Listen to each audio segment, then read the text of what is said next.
సూర్యుడి వెలుతురుతో ట్యానింగ్ వచ్చి బాగా ఇబ్బంది పడుతున్నారా? ఈ ట్యానింగ్ తోటి మీకు చర్మం పైన నలుపు వచ్చి ఇబ్బంది పడుతున్నారా? ట్యానింగ్ ఎటువంటి హోమ్ రెమెడీస్ పెడుతున్నా కానీ తగ్గకుండా ఉంటుందా? హోమ్ రెమెడీస్ వాడినా, ఎటువంటి క్రీమ్స్ వాడినా ఎటువంటి రిజల్ట్స్ రావట్లేదు. అసలు ట్యానింగ్ ఎందుకు వచ్చింది, దాన్ని ఎలా నివారించవచ్చు అనే దాని గురించి అని ఆలోచిస్తుంటే ఈ వీడియో మీకు సమాధానంగా ఉంటుందండి. నేను ఈ అవేర్నెస్ వీడియో మీకోసమని తయారు చేస్తున్నానండి. నేను మీ doctor Raj Kireet, Celestee skin laser and hair clinic, Jubilee Hills మరియు కోకాపేట్లో chief and founder dermatologist and hair transplant సర్జన్గా ప్రాక్టీస్ చేస్తున్నాను. చాలా ముఖ్యంగా మనం చూడాల్సింది ఏంటంటే ట్యానింగ్ అనేది ఎందుకు వస్తుంది, ట్యానింగ్ అనేది ఎందుకు వస్తున్న దాని గురించి అని నిన్న పాత వీడియోస్లో చెప్పానండి. ట్యానింగ్ అనేది మనము సూర్యుడు వెలుతురికి వెళ్ళటం వల్లనే వస్తుందన్నమాట. ఈ నల్లకణం ఏదైతే ఉంటుందో ఈ నల్లకణంలో నలుపు మనకి వస్తున్నప్పుడు ఈ నల్లకణం నలుపు వచ్చి సూర్యుడు వెలుతురులోంచి వస్తున్న హార్మ్ఫుల్ యువి రేడియేషన్ దాన్ని కాపాడుతుందన్నమాట. అదొక ప్రొటెక్టివ్ లేయర్ లాగా ఫామ్ అయి దానికి అల్ట్రావైలెట్ రేడియేషన్ వచ్చినప్పుడు మెలనిన్ దాన్ని అబ్జర్వ్ చేసుకొని పక్కకు పడేస్తూ ఉంటుందన్నమాట.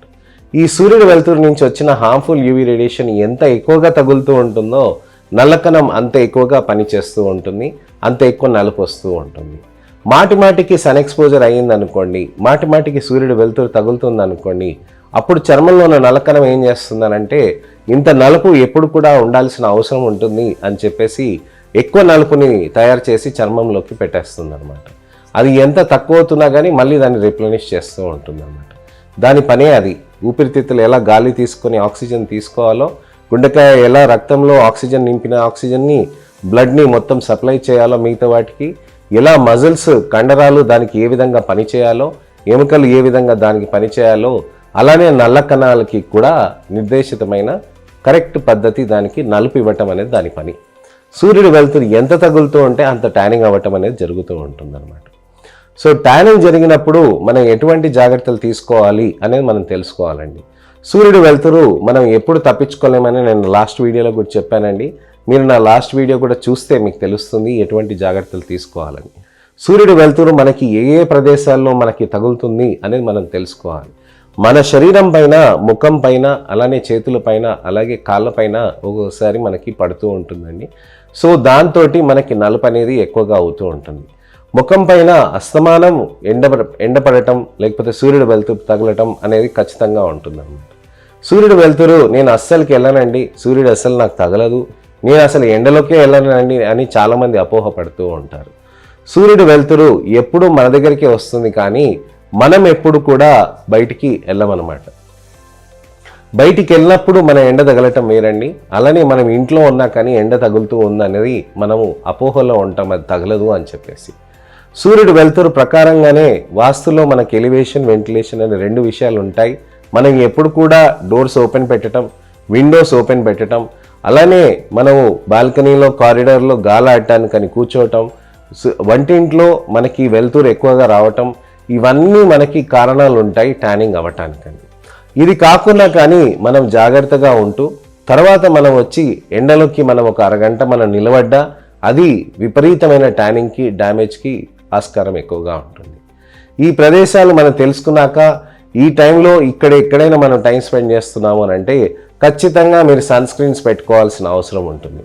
సన్ స్క్రీన్ మీ చర్మానికి ఒక మంచి నేస్తం. సన్ స్క్రీన్ పెట్టుకుంటే మీకు ట్యానింగ్ చాలా బాగా తగ్గుతుందండి. మంచి రిజల్ట్స్ అనేటివి కూడా సన్ స్క్రీన్స్ తోటి మీకు వస్తుంది. అలానే సన్ స్క్రీన్ ఏ విధంగా పెట్టాలి అనే దాని గురించి నా పాత వీడియోస్లో చెప్పానండి. మీరు నా ఛానల్కి వచ్చి పాత వీడియోస్లో చూస్తే మీకు తప్పకుండా అర్థమవుతుంది ఏ విధంగా మనం జాగ్రత్తలు తీసుకోవాలి అనే దాని గురించి. అయితే సన్ స్క్రీన్ అనేది మనం ఎంత ఎక్కువగా పెడుతున్నప్పుడు మన చర్మము ట్యానింగ్ కాకుండా చాలా జాగ్రత్తగా, మంచిగా, ఆరోగ్యవంతంగా తయారవుతుంది అన్నమాట. సన్ స్క్రీన్ పెట్టినప్పుడు మనకి ఏమవుతుందనంటే చర్మంలో ఒక ప్రొటెక్టివ్ లేయర్ అనేది ఫామ్ అవుతుందండి. అంటే మనకి చర్మంలో నల్ల కణాలు ఎలా ఒక లేయర్ ఫామ్ అయి హార్మ్ఫుల్ అల్ట్రావైలెట్ రేడియేషన్ని ఎట్లా అయితే అబ్జర్వ్ చేస్తుందో సన్ స్క్రీన్ ఒక లేయర్ లాగా ఫామ్ అయి హార్మ్ఫుల్ అల్ట్రావైలెట్ రేడియేషన్ని అదే అబ్జర్వ్ చేస్తుంది. సో చర్మంలో నల్ల కణం ఏదైతే నలుపు తీసుకొస్తుందో సన్ స్క్రీన్ ఇలా పెట్టడం వల్ల ఆ సన్ స్క్రీన్ తోటి బాగా రిఫ్లెక్ట్ అయినా కానీ లేకపోతే అది అబ్జార్బ్ అయి డిగ్రేడ్ అయిపోతుంది అనమాట, అంటే కరిగిపోతుంది అనమాట సన్ స్క్రీన్. సో అలా కరిగిపోవటంతో కానీ సన్ స్క్రీన్ మీకు మంచిగా హెల్ప్ చేస్తుంది. సో సన్ స్క్రీన్ ఎప్పుడైతే అది ఆ రోజు అబ్జార్బ్ చేసుకుంటుందో, ఆ రోజు ఎప్పుడైతే కరిగిపోతుందో, ఆ రోజు నల్ల కణాలకి అర్థమవుతుంది ఏంటంటే ఇవాళ నాకు సన్ ఎక్స్పోజర్ కాలేదు, సో నేను అంత ఎక్కువగా మెలనిన్ ఇవ్వాల్సిన అవసరం లేదు అని చెప్పి ఆ రోజుగా తక్కువ మోతాదులో ఇస్తుంది అనమాట. అలానే ట్యాబ్లెట్స్ కొని వేయటం వల్ల ఏమవుతుందనంటే చర్మంలో ఉన్న నలుపు ఎక్కువ కాకుండా ఉండటానికని ఇంకా కంట్రోల్లోకి తీసుకొస్తుంది. అవి యాంటీ ఆక్సిడెంట్స్గా అంటాం అనమాట. ఈ యాంటీ ఆక్సిడెంట్సే కాకుండా నైట్ టైం క్రీమ్స్, మాయిశ్చరైజర్స్ పెడితే కూడా మంచిగా రిజల్ట్స్ వస్తాయండి. సో సన్ స్క్రీన్స్ ఏ విధంగా వాడాలి, ఏ విధమైన క్రీమ్స్, ట్యాబ్లెట్స్ వాడాలి, ఏ విధంగా మాయిశ్చరైజర్ చేసుకోవాలి, ఏ విధంగా ఫేస్ వాష్ చేసుకోవాలి అనే దాని గురించి అని నిన్న నెక్స్ట్ వీడియోలో మీకు మళ్ళీ చెప్తానండి.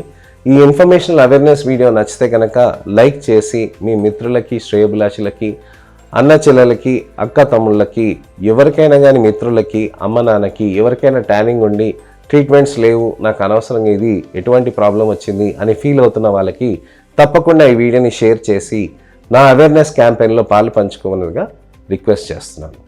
అలానే నా ఛానల్కి మీరు సబ్స్క్రైబ్ చేసుకోండి.